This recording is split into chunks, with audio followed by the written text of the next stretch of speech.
Gender labelling आणि त्याच्यामुळे सगळे त्यांना त्या बाबतीतच विचारायला लागतात आणि मग त्यांच्यात एक अपराध भाव तयार होतो. अरे बापरे, मी तर असं केलं, समाज विघातक कृत्य केले, आता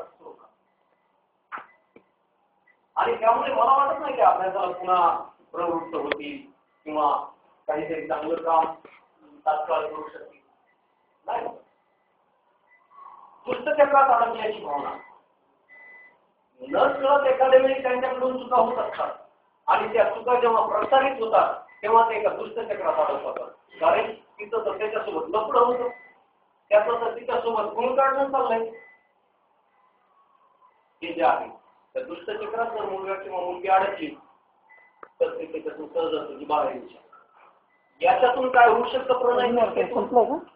HIV समजून घेण्या आजारांना आवश्यक. समजा ते एकमेकांच्या जवळ आले, आपल्या सोसायटीमध्ये हे नाही, आपल्या समाजात, आपल्या खेड्यात, शहरात थोडं चांगलं वातावरण आहे, त्याच्या घरात वातावरण असल्यामुळे आणि आपण इतक्या ऍडव्हान्स नसल्यामुळे मोबाईलचा रिचार्ज करण्या इतपत मुलांना पैसे आहेत का आजकाल? किंवा एखाद्या मुलीला जास्तीत जास्त चहा कॉफी पाजू शकते कॅन्टीन.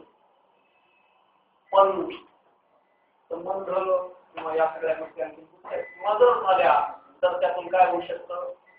HIV human